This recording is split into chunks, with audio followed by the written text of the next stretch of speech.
Assalamualaikum warahmatullahi wabarakatuh. Perkenalkan, nama saya Farhan Hidayat dengan NIM 21650-125 dari kelas G alias C021. Di sini saya akan mempresentasikan tugas UAS saya, ya- tugas UAS Cybercrime dan Cyberlaw, yaitu jenis-jenis kejahatan cyber beserta landasan hukumnya. 1. Pencurian identitas.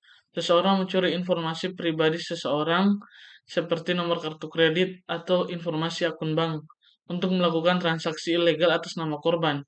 Contoh kasusnya yaitu wanita 24 tahun dipenjara 66 bulan atas pencurian identitas senilai 51,5 miliar.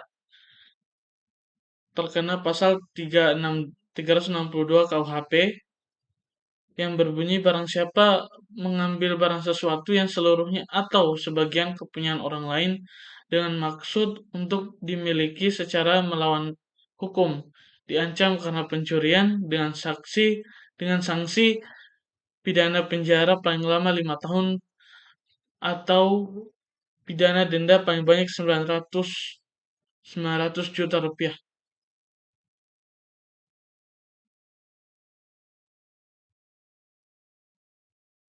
Yang kedua itu phishing. Phishing adalah upaya untuk mendapatkan informasi data seseorang dengan teknik pengelabuan. Contoh kasusnya yaitu Bareskrim tangkap 13 tersangka penipuan link phishing. Pasal hukuman. Masing-masing pelaku dikenakan jeratan pasal 35 dan 10 Undang-Undang tentang Pencegahan Tindak Pidana Pencucian Uang. Bunyi pasalnya itu ya, bunyi pasalnya yaitu pasal 3 Undang-Undang TPPU, pasal 3 Undang-Undang TPPU umumnya mengatur tentang tindak pidana pencucian uang dan menjelaskan bahwa setiap orang dilarang melakukan pencucian uang.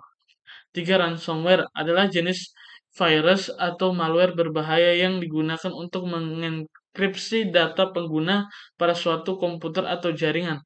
Aksi ini umumnya bertujuan untuk memberikan keuntungan tertentu yang berupa uang atau pembayaran lainnya. Contoh kasusnya itu kasus serangan ransomware di Indonesia. Bank Indonesia pernah jadi sasaran. Pasal yang kena yaitu pasal 27 ayat 4 Undang-Undang ITE.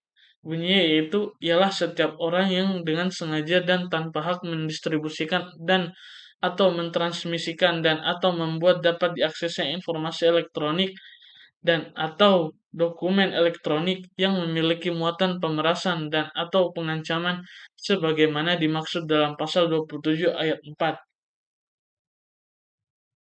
Yang berikutnya 4, malware. Malware adalah perangkat lunak yang diciptakan untuk menyusup atau merusak sistem komputer, server, atau jejaring komputer tanpa izin dari pemilik, dan memungkinkan terjadinya pencurian data atau informasi.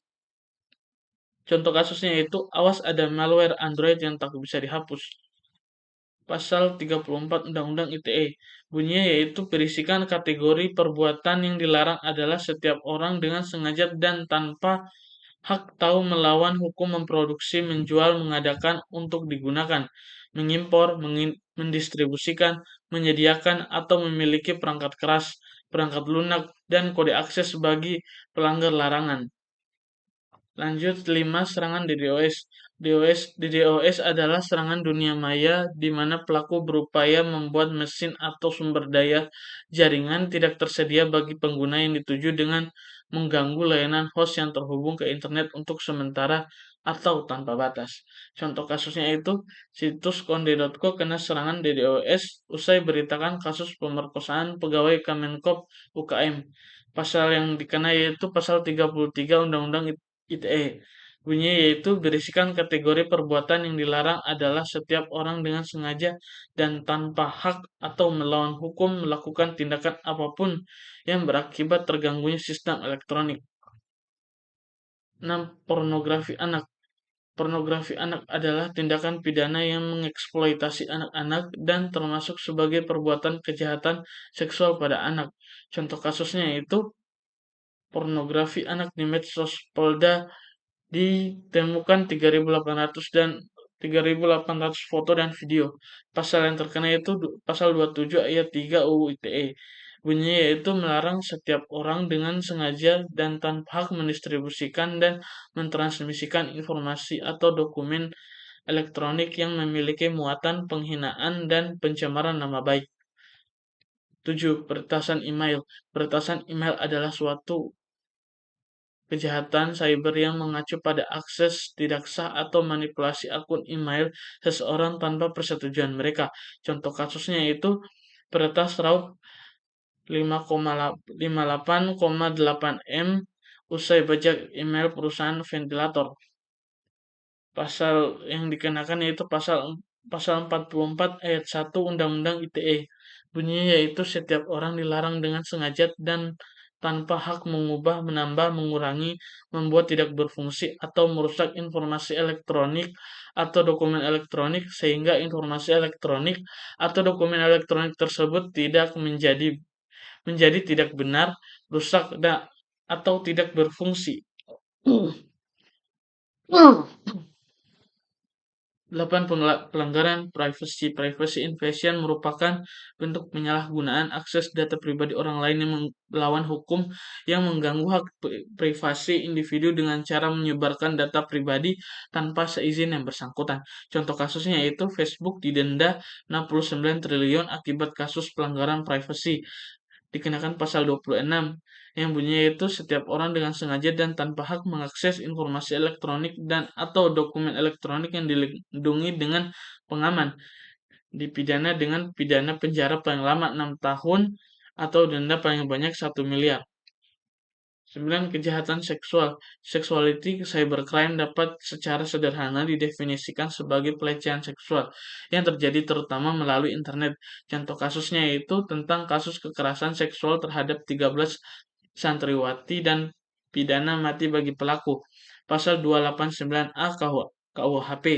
Bunyinya yaitu barang siapa melakukan perbuatan cabul dengan kekerasan atau ancaman kekerasan disanksi dengan pidana penjara paling lama 9 tahun. Yang 10 yaitu pemerasan online. Jenis cybercrime ini berupa pemerasan yang dilakukan terhadap korban. Modusnya adalah pelaku akan meminta sejumlah uang tebusan agar data penting yang telah dicuri dapat dikembalikan dan tidak disalahgunakan. Contoh kasus yaitu kasus pemerasan bermotif penyebaran foto bugil korban terbongkar.